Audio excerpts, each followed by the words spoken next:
I just want to thank yung mga sumagot sa questions namin sa TikTok. So, we decided kasi na mag-ask sa TikTok ng mga questions namin and we look for answers and thankfully, may mga sumagot naman. So, thank you very much.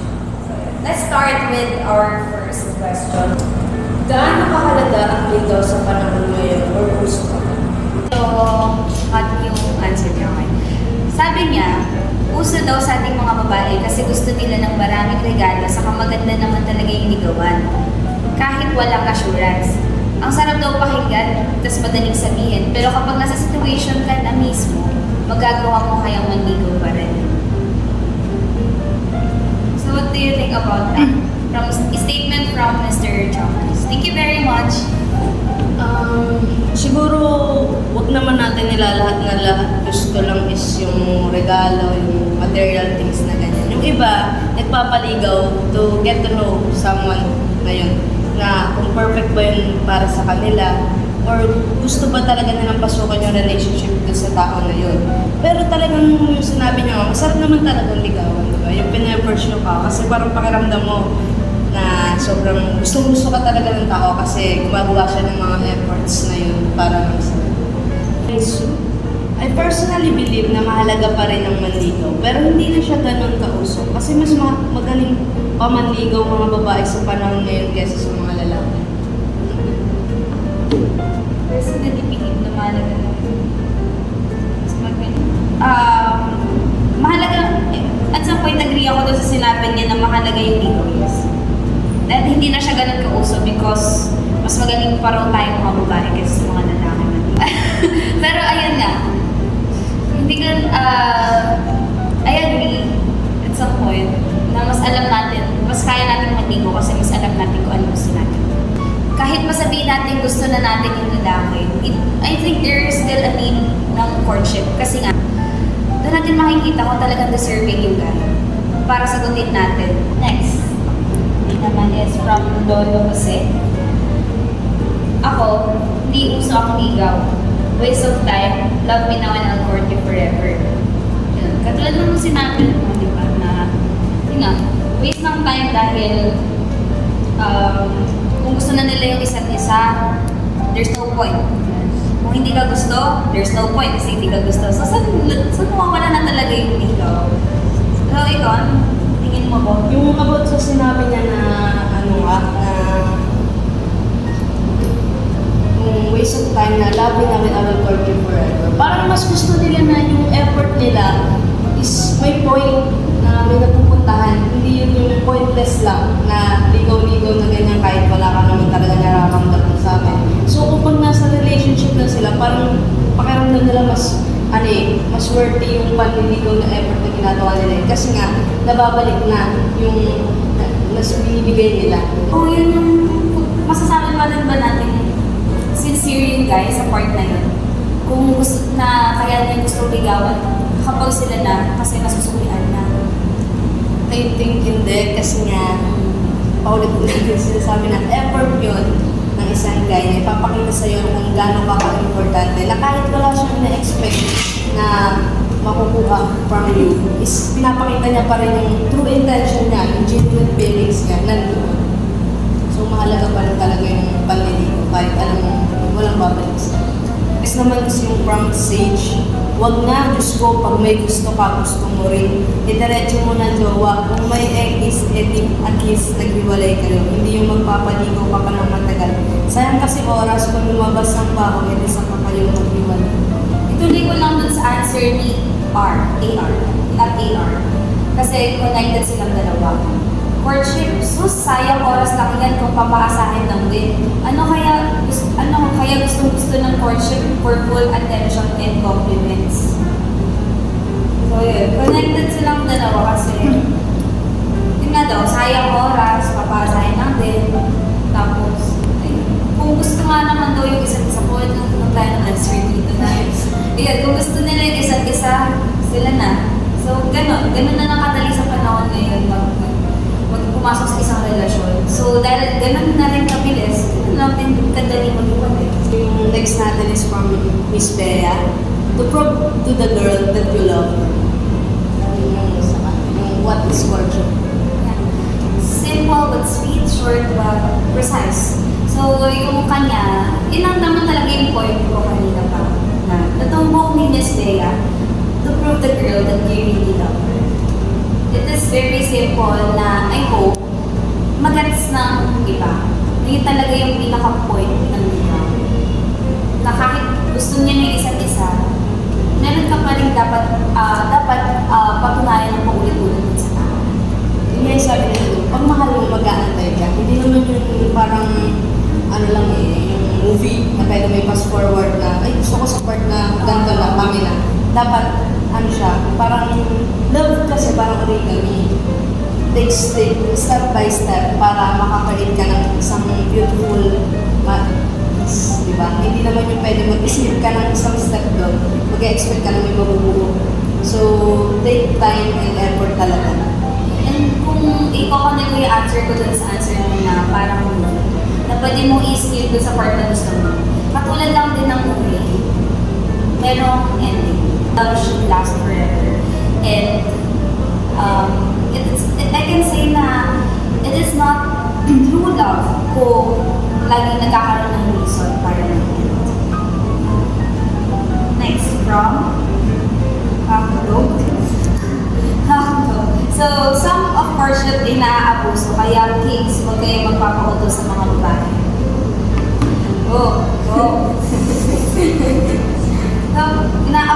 So tayo mga babae, naabuso lang daw natin yung courtship. So, connected lang din siya dun sa answer na kaya natin gusto magpaligaw for the sake of gifts, attention, compliments. And, pero, gamitin ko yung sagot ni Bea na to prove to the girl that you love her. I think yun na yung maipagpapato natin na sagot sa mga ito kind of questions. But, ikaw, what do you think? Pero in reality talaga, may mga babae, hindi ko nila lahat. May mga babae na sinasamantalaga yung gantong way na kahit hindi naman talaga nila gusto yung tao. Pag nakikita nila kasi nag-spend ng money sa kanila, parang magbibigay sila ng motive. Pero para lang doon, sa binibigay, na gusto nila magtuloy-tuloy yun, yung chocolates, flowers, ganyan. Kasi natutuwa nga sila eh. So yung advice niya naman dito, may point naman siya, pero huwag naman sana natin lahat. Kasi meron pa rin mga babae dyan na yung panliligaw nga is tugog talaga sa kanila yung love mo is genuine. So yun, yung part na hindi natin may iwasan ng ganung tao. Pero yung part na sinabi mo na whatever generalness, I think that's the best advice that we can give to you guys. Next is from Lawrence. Ano yung sa akin? Naniniwala ako na mahalaga talaga manligaw. Kasi for sure kung ayaw sa'yo ng babae, sasabihin niya rin yan. Tayo bilang mga lalaki, dapat napakita natin sa babae gusto natin na sincere tayo in the one and only way of showing it is through courting. Sino na siya na sinabi ko?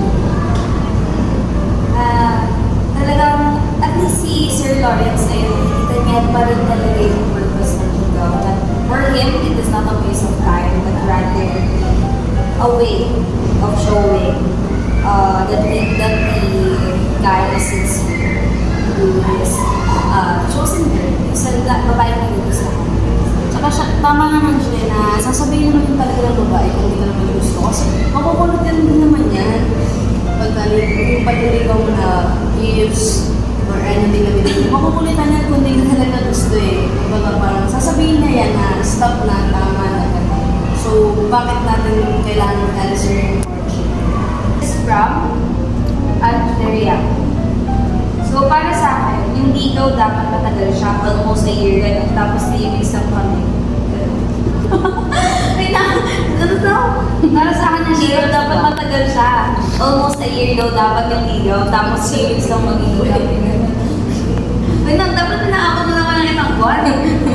Mas matagal ba yung maliligaw pala? Yun daw yung concept ng ligaw sa panahon ngayon. Ligaw matagal, walay agad. Ganon. Madami niyang ganon eh, oh. Puro ganon. Ano ang sasabi mo na ng Liz? Complicated. Nakakawin ng buhay.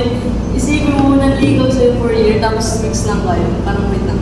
Okay, tama na way na natatapos natatagal yung courtship ng a year. Pero sabihin, natatagal yung relationship ng a week. Do you call it real love? Kung gano'n lang katagal, mag-extend yun. Di ba? Parang talaga ako. Sorry, no offense, Miss Adria. Kasi, pero maganda din naman na ina niya kagatuloy na hindi na siyang pero, grabe naman yung almost a year ng ligaw tapos mix lang kayo tatagal. Grabe, mas parang personally mas pipiliin ko kung 3 weeks ako yung ligaw tapos almost a year kami. Parang bumaliktad eh. Okay, next. Ashley. From Ashley. Talking stage 3 months, courting stage 1 year. Wait, ano daw? Talking stage 3 months. Courting stage 1 year. So parang nag-usap sila ng gano'n, tapos 1 year yung so hindi pa niya sinabi kung naging sila talaga. There's no label pa. Kabalin, talking stage 3 months or meron siyang sistema. So bali total 1 year and 3 months ang legal stage. Total. Dinagay candidates, may expiration. Oo, meron. 1 year and 3 months na. Okay, specific yun. Wala na tayong masasabi lang kasi objective yun. From the perspective of Esha. Okay, next is Freaks 21. Ano ba si Aryan to? Shout out to you. Don't court a girl if you don't know what is the meaning of courtship. Because some purpose ng ligaw is to make a girl fall in love. So stop asking kung may chance ka ba kasi what if sinabi niya na wala? Ano, titigil ka na? Ganyan ang concept ng ligaw sa panahon ngayon eh. Dapat kasi kahit walang assurance, you should take the risk. And you should take the risk and can say if you really love the girl, mag-risk ate, mag-risk ka. Pursue her and make her fall in love kahit walang assurance. Kasi if you can just prove her na kaya mong maghintay kahit walang kasiguraduhan, hindi yung porket sinabi niyang walang chance sa ayaw ka na, be a man not a boy. Grabe, hiningan lang ako sa sagot niya, sobrang haba. Okay. So, manligaw daw kahit walang assurance. Can you see about that? Medyo naubusan ako ng braces. Second question pa lang. Babalik lang tayo din sa umpisa, di ba? Na pag gusto mo nga yung tao, magme-make ka talaga ng effort. So, tama naman yung gusto niya. Yung gusto niya na, kung gusto mo talaga yung tao, mag-take a risk ka. Kahit hindi naman niya sinasabi na ibabalik niya yung feelings mo eh. Kasi nga, yun nga, ulit natin na sinasabi na ang panliligaw is way to show na mahal mo talaga yung isang tao. Magutot na tayo sa next question. Next. From ano to? Ano to? IX. N. Ang hirap basahin ang pangalan mo, pero thank you sa pag-answer ng question natin. Okay. Pagkakaalam ko, yung courtship ay para mas makilala niya pa yung lalaki or babae. Hindi naman kasi lahat ng lalaki nanliligaw para sagutin. Wow. May point din naman yung mga nag-take ng risk talaga sa part ng lalaki. Good answer. Ganda na. What do you think? Para inulit niya yung sinabi ni Miss kanina. Ni Miss Fritz. Yeah. Kasi sabi niya din. Oo. So, tingin mo ba lahat ay may ganun talaga na hindi pag nandigaw, hindi naman talaga din sagutin. Siguro nasa point of view na yung babae. Na, halimbawa, kung nagpapaligaw nga siya to get to know yung lalaki. So, dapat, kung ayaw niya talaga, hindi naman yung pwedeng pilitin yung nararamdaman niya na, nandigaw na ito eh. Parang may konsensya na yung effort niya kailangan ibalik. Parang gano'n. So, yun. So, parang hindi talaga need sagutin kapag nandigaw. Yes. So, don't expect. I think nasa, sa perspective din ng lalaki, yung mindset niya, paano ba siya mag-isip? Yung sa mga boys dyan, what do you think? Kapag ba nandigaw kayo, din kayo sagutin. Kasi para sa amin, no? Next is from Andre. Para sa iba, ganyan na talaga ang courtship. Dapat maghintay yung lalaki kahit na nireject siya. Oo, love ko yung tao ko, nag-open up. Pero sabi niya, walang chance and then may iba siyang gusto. So maghihintay pa rin ba ako niyan? Mas muna ako naghintay kaysa dun sa lalaki na gustuhan niya. Wala ko dyan. So, ikiramay ka mo pare ha? So, ayun daw. na-reject na ligawan pa rin? Siguro nag-say no na yung girl, so it's time na i-respect yung decision niya. Huwag na natin siyang pilitan pa na, kasi nga ang love, kusa yan yung pinibigay sa'yo. You don't need to ask for love. It's given. Yeah. Kasi alam ko I believe na mayroong ibang babae na, kunwari lang na no. Pero gusto talaga nila. That's kind of mga hard to get. Ayun, hard to get. Please muna, bilitin na ako. Pero kasi diba, kung rejection, i-reject mo na siya, diba? So kung magpapa-hard to get ka, parang nakasakit na parang feelings mo. Na-reject mo muna bago, kung gusto mo talaga, tell her, be honest, yun lang naman yung way to. Kasi communication talaga. Kung malabo yung usapan nyo na, no nga tapos biglang sasabi mo, joke lang, hard to get lang talaga ako. Kaya lang gulo mo, tumigil ka. May sumagot na kagawad pre. Nangyari na sa akin, nagantay ako ng 2 consecutive years. I put efforts and time, pero iba yung sinagot niya. Wala ka? Ano sasabihin natin dito? Pwes ka muna. That's not good.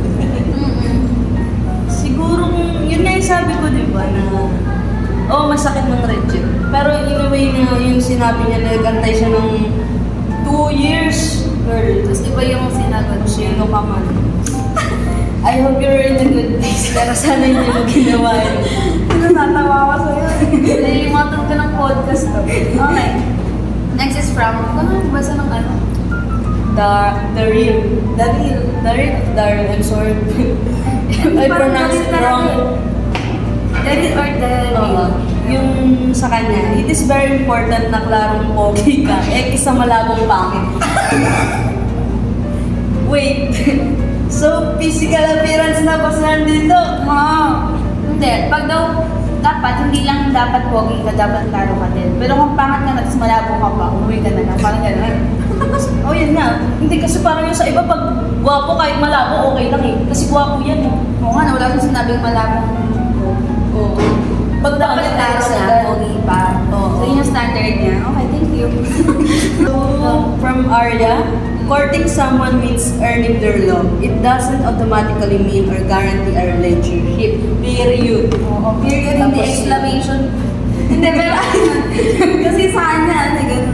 So, ayun nga, parang katulad naman sinabi natin kanina na hindi kailangan sagutin kapag nanligaw. Kapag nayagan ka manligaw ng babae, hindi automatic sasagutin ka na in the future. Or soon, gano'n. Isa lang talaga yung word niya. Don't expect too much. So, the disappointment, hindi ganun ka lang. Word ba yun? Hindi ba sentence yun? Ang hapa nga. Sabi mo word lang. Isang word. Don't expect. 2 words pa rin. Next is from Jason. Ang concept daw ng ligaw sa Jason, natatawagan ako. May I love you had, may tampuhan na kami na parang couple kahit consider ko pa lang siya kasi siguro I like him first. Ano nga? I love you. Tapos, siguro bang trip niyo? Hindi siguro, nasa atin naman yan eh. Hindi naman tayo pwede mag-make ng decision para lang sa iba na, ay dapat ganito pag courtship, ganito lang gagawin nyo. Decision nila yan eh, na ganito yung courtship for them. So we need to respect kung ano talaga yung ginagawa nila. Pero siguro, magko-cross pa ng more than that, hindi na pwede. Kasi nasa courtship pa lang, wala pang label. At saka, ayun. So basically, from the answer of Miss Jason, parang ang complicated ng concept ng ligaw ng Gen Z ngayon. Kahit kasama tayo sa Gen Z na nilimutan ata natin part tayo ng Gen Z. So ayun, parang may ayun yung nagtapon. Basta hinahinay na. Kalmahan nyo lang muna. And then from Eddie, kung gusto niya. Concept ng ligaw ng Gen Z, simple lang, babae na naliligaw. Yun. Dala lang sila kanina. Na kaya hindi na uso daw yung ligaw kasi mas magaling pa manligaw yung babae kasi sa mga lalaki. True. Hindi na masasabi ka dun. True na lang? True. Mas answer na namin tong question na to. Next. For our next question, masasabi mo bang in love ka kung sa social media mo lang nakita? From Mr. David again. Hindi daw dahil nawawalan ng authenticity ang emotions ng mga tao kung sa social media mo lang nakilala. And minsan, iba din ang kanilang totoong personality sa pinapakita nila online. Ito nga sinasabi ng catfish, yung tawag doon na minsan, di ba, ang bait-bait na ka-chat mo, ganyan. E di, tapos nakipag-meet up ka, sorry, pero mamaya, pag-ingat pala yun. At saka yun yung nangyayari, di ba, yung nalalagay sila sa situation na pinaka-dangerous talaga, meron pang sorry for the word, may mga nasa sexual abuse talaga dahil lang sa mga dating sites na pinapasok. Kasi, di ba, doon pumapasok yung sinasabi ng mga matatanda sa atin eh, nag-chat lang kayo na, mga gano'n. At saka, yung pati yung mga profile pictures nila, hindi mo na sure kung ba or hindi mo sa mo online. Di ba? Di ba yun? Dito hindi ko ito mabasa kung anong status ko. Sorry kung hindi namin nabasa ng tama yung pangalan mo, pero thank you for answering our question. Paano ko pa sasabihin sa kanya na niligawan ko siya? Yes, online kami nagkakilala, pero gusto ko talaga siya. Advice ang hinihingi, man. Siguro kung paano mo sasabihin sa kanya nila, siguro mas maganda talaga personally. Kung kasi nga, what if malayo yung girl? Kung gusto mo talaga, make effort talaga. Hindi naman reason yung distance para mapakita mo yung pagmamahal mo sa isang tao. So, kung paano niya sasabihin, nasa sa'yo, pero siguro, need mo ng enough courage bago ko talaga sumala. And, take your time. Pero sana hindi ka mali. Kasi baka mamaya yung taong gusto mo, may jawa na pala. Nalulungkot. Okay, next. Cindy, 33. Sasagutin ko sana question mga ate kaso wala na na-reject. So, okay. PXGD. PXGD. Mahirap masabi kapag online kasi hindi mo talaga kilala yung tao. Just go back na doon sa... Anong pang answer si Sir Denver? Ang haba na essay. Okay, I think it's just another more accessible option. The reason why online ligaw, or kinonect niya yung number 3 and 4. Why online ligaw is very popular is precisely because of that. Accessibility. We couldn't really connect with people to the other side of the world without traveling. Pero ngayon, people can form connections instantly, faster. And I think maganda din ipasok dito yung enculturation. And as we all know, the Philippines is a culturally diverse country. So kahit within the Philippines lang, maraming nagkakaroon ng jumble-jumble ng culture. And mahaba siya, marami talaga siyang sinabi, marami siyang diniscuss na topic. Yung answer ni Denver, doon sa number 4, Yes. na mas prefer na ng panahon ngayon online ligaw kasi nga convenient. Mas madali nga, di ba? Yung may ayaw nila eh. Kasi pag nanligaw ka sa iba, di ba? Pamasahe, gastos, pera, mga gifts. Pag online kasi hindi ka naman kailangan magbigay ng mga mga flowers, chocolates, kasi chat lang naman kayo. Ito. Di ba? So, convenient nga. Tsaka pwede naman drawing ka na naman naman sa kamay pala. Wala kang budget. Ayun. Next na nga. Paano nagkakaiba ang love life ng Gen Z sa mga naunang generations? This is from Warren. Noon, nagpapaalam. Ngayon hindi na yung parang biglang ligaw na ng liwanag na niligaw na pala siya. Hindi na nagpapaalam pag naniligaw kung saan na lang nila pinapakita. Kasi what if daw, nagpaalam sila tapos di mo pinayagan sa automatic mag-stop na. Pero sa ating mga babae kasi, it is very important na dapat klaro sa atin ng lahat, di ba? What if nagpapakita siya ng magandang motibo sa'yo? And then eventually, na-fall ka na at balak mo na siyang sagutin. Kasi nga, feeling mo, naniligaw siya. Tapos biglang hindi naman pala. I want clarity before it is. Tapos, isang statement ni Miss Moore na girls needs clarity. Same with the guys, na hindi din ng clarity yung unang assurance din. Dapat transparent tayo sa mga naniligaw sa atin. And yung sa, sa side ng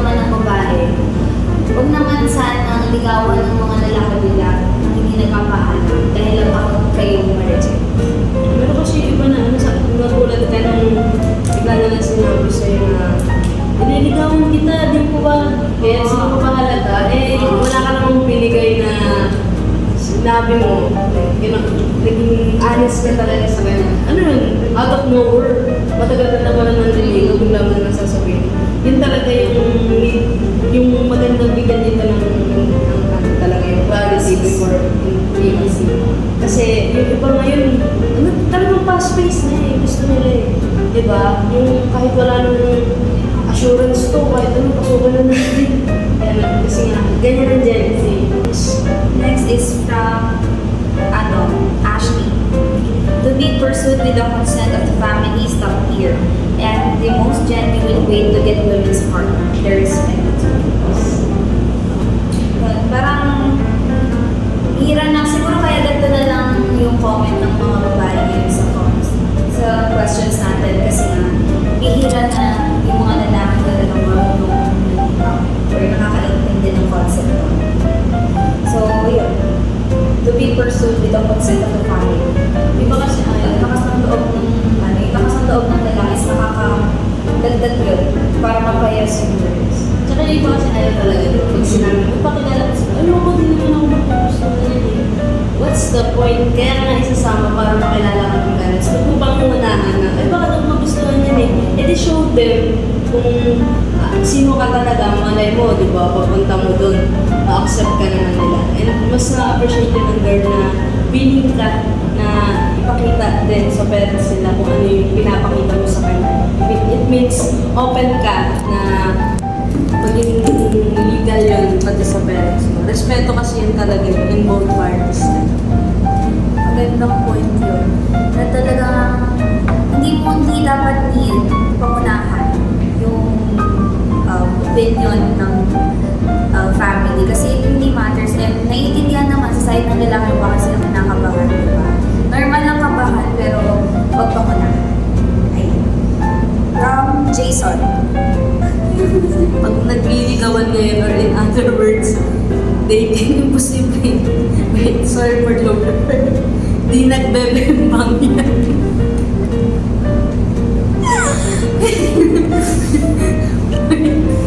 Wait, pero seryosong topic yung ganito kasama. Ito yung reason din bakit maraming early pregnancy ang mayroon sa Pilipinas.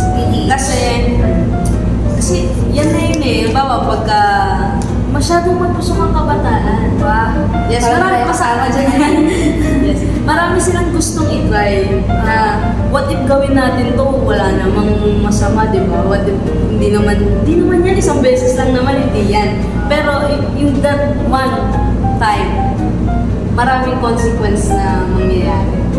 Kaya dapat talaga, hindi ganun yung mindset na pag nandun pa lang sa stage, is gagawin nyo na yung level, that kind of intimacy.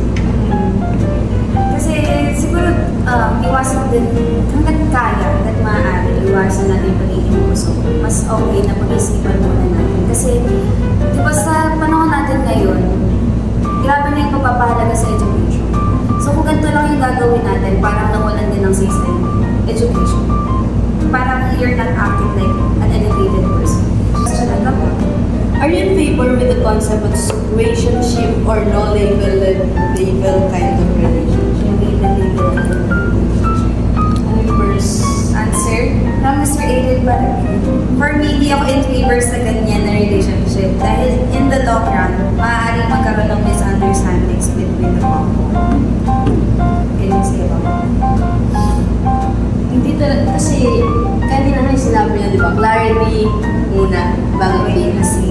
And dito kasi sa situationship na to, may intimacy agad eh, pero walang clarity between the two. Hindi mo alam kung nasang point ka, where do I stand in your life, di ba? Wala yun. Kumbaga, it's a fling. Mawawala din yun, hindi kita sinunod, wala naman tayo label, so wala akong commitment sa'yo. Di ba? Yun yung hindi maganda talaga sa situationship. Yung iba kasi nag-aaral sa concept ng situationship kasi easy way out. Madali umalis, walang commitment, hindi ka hindi ka lang.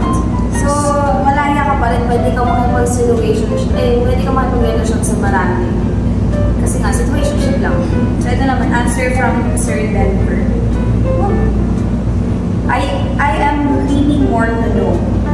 Ito, katulad pala na sinabi ko, but I think there's always merit sa mga pumipili ng ganitong klaseng arrangement. no strings attached. The most casual of casual relationship there is. Pero meron din naman yung mga friendship na lumalalim until one of whom can decide where to put the label and it's safer. Do not just call it anything, that you just let it be. May certain danger na involved dito and is always thinning the line of what is and what is not allowed. Ito yung klase ng setup na gustong-gusto ng mga mixed signals. Because they can take zero consequences sa whatever na feel nung nasa kabilang side ng story.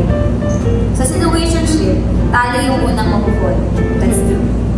Talo yung unang mag-fall unless that they both fall in love at the same time or one has the patience and time to learn loving the other person. I think mag-work yun kapag ganun. Anyway, yeah, favor ako. Gets mo kung bakit siya nangyayari. But also, hindi ako favor if it's used by manipulators to take advantage of others' people's feelings, which is coming for real. Can you say about sa essay niya? Another essay from Mr. Tenberg. Maganda yung point niya na ang unang mapapol talaga yung kawawa.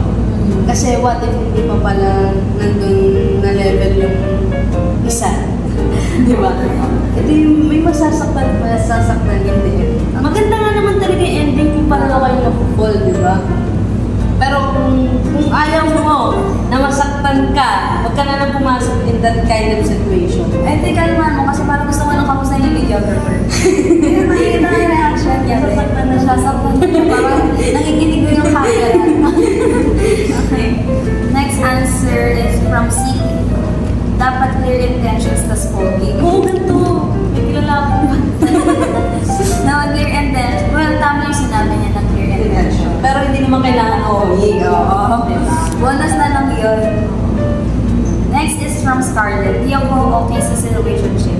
Actually, I already been there and I choose to walk away with dignity. Mali. Ganun yun. Ganun kasi yun, videographer. That's the power of women.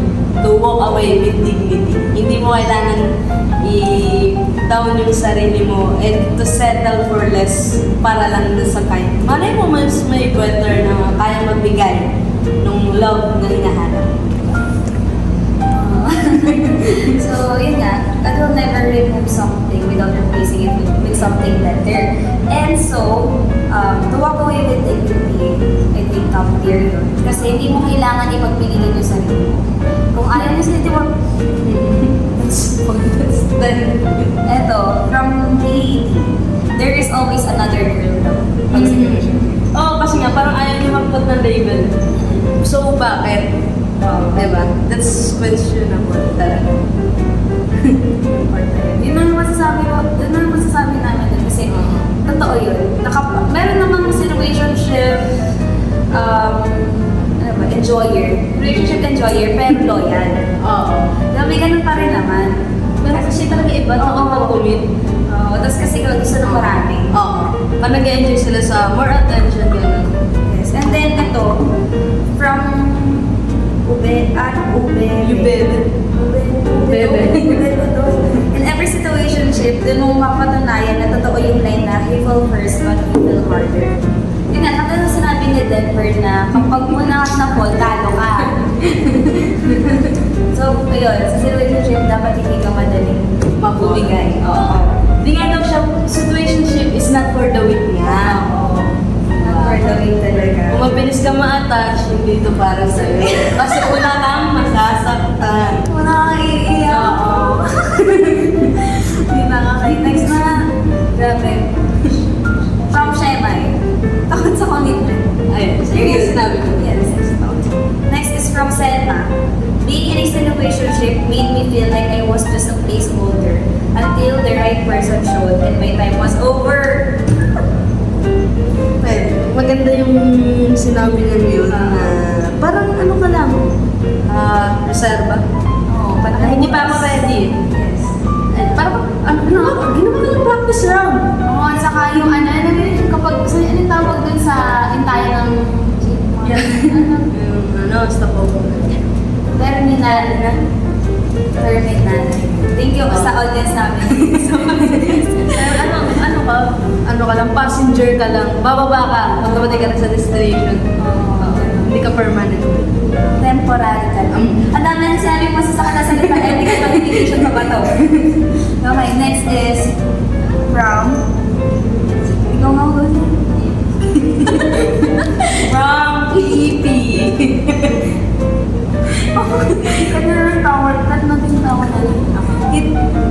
It's the constant disrespect that you tolerate from them until you lose yourself. Ito yung masama talaga ng consequence.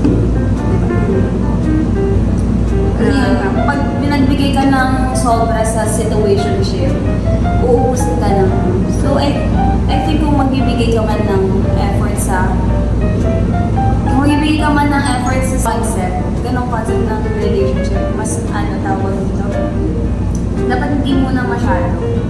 Kasi nga, nakakaubo siya kasi wala kang kasiguraduhan. Tapos yun yung sabi nga, disrespect ka sa sarili mo. Kung mahal mo yung sarili mo, you will not put yourself in that kind of situation. Danger. Danger yun eh. Next is from Marie. Feeling free after leaving the situationship for good kasi kami na. Wow! Congrats! Hindi siya nagtatapos. Sorry, wait lang. Ito lang. To conclude our podcast. Ayan, ikaw muna. Sige na. Sige. Meron din kami surprise questions for each other. So, yung tanong ko sa'yo. Do you think love can truly be unconditional? Or is it always influenced by our own needs and desires? Love can truly be unconditional. Though hindi mawawala yung needs and desires, yung standards, hindi dapat yun nawawala. Yung stick mo, para meet yung unconditional na love, hindi mo need ibaba yung standards mo. You don't have to settle for less while still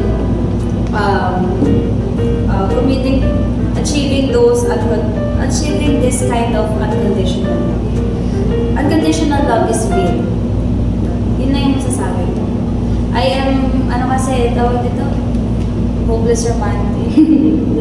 Ito yung question ko for you. Do you think love is more about finding the right person or being the right person for someone? For me, be the right son. Be the right person. Kasi kung hanap ka lang ng hanap, baka mawala ka eh. Hindi mo makikita. So kung gusto mo talaga ng right person, be that person para sa isang tao. Kasi mahirap na, bakit mo hahanapin, di ba? Kasi kaya naman yan ibigay sa'yo ng isang tao. Kung mahal ka talaga niyan, he or she should be the right person in your life. Yun nga, kung mahal ka, dapat willing. Yes. Willing na i-improve yung sarili mo. And that's all. Yan lang. That's all for our podcast. Thank you for watching. Yung tanong ko para dun sa nag-comment na, have you ever truly loved someone or have you only loved the way they make you feel? Parang, ano ba mga